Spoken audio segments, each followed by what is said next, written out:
మాట్లాడకొద్దు అనుకుంటాం, కానీ మాట్లాడాల్సి వస్తుంది. నా సనాతనాన్ని ఎప్పుడెప్పుడైతే మీరు దూషిస్తారో వాళ్ళందరి మీద గట్టిగా ఉక్కుపాదం పెట్టాల్సిన సమయం ఖచ్చితంగా వస్తుంది. రామాయణానికి ధీటుగా అపోజిట్గా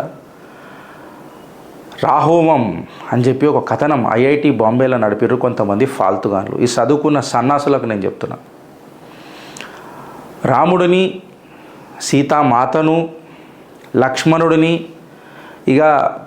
నేను ఆ ప్లే కొంచెం చూసినా తిక్కలేసిగా నేను పెట్టదలుచుకోలేడా, మళ్ళీ అనవసరంగా పెద్ద లొల్లు అవుతుందని కంప్లీట్ అసభ్యంగా మాట్లాడు ఫ్రెండ్స్.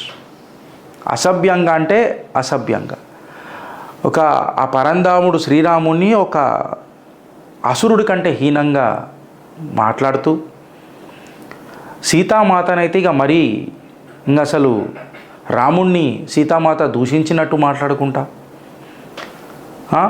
కేవలం చిరునవ్వు పెదాల మీద రానీకే మీరు నా సనాతనాన్ని చీరి చింతపండు పెడతానంటే ఊగుంటాం అనుకున్నారా రాబోయ్? మీరు అంతా సిగ్గు తప్పిన ఫాల్తు నా కొడుకులకు అందరికీ చెప్తున్నా. మనుషులారా మీరు? మీకు ఏది దొరకదారా? దమ్ముంటే ఖురాన్ మీద చేయరు, దమ్ముంటే బైబిల్ మీద చేయరు కదరా, చేయరు దమ్ముంటే. పుట్టుక పుడితే నాకు బూతులు వస్తున్నాయి కానీ నేను కంట్రోల్ చేసుకుంటాను. పుట్టుక పుడితే చేయరు కదరా, అవి చేతగావు. మేము జర కడుపులో పెట్టుకుంటామని చెప్పి మా మీద నాటకాలు చేస్తున్నారా మీరు?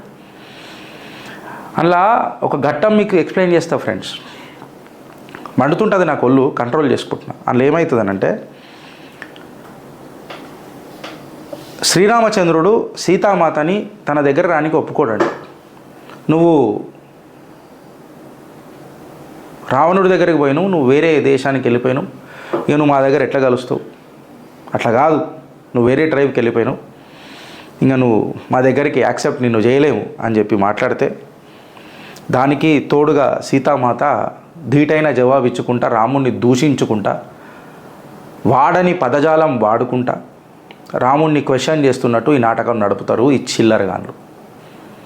That is a secondary issue. IIT బాంబేలో ఎవరైతే సనాతన సంతానం ఉన్నదో, ఆ హిందుత్వ వర్గం ఉన్నదో, దీని మీద గట్టిగా కంప్లైంట్ ఇచ్చి యాక్షన్ తీసుకోవాలని చెప్పి పోతున్నారు. కానీ ఇలా బలుపు చూడుర్రు అని చెప్తున్నాను నేను, ఇలా బలుపు చూడుర్రు అని చెప్తున్నా.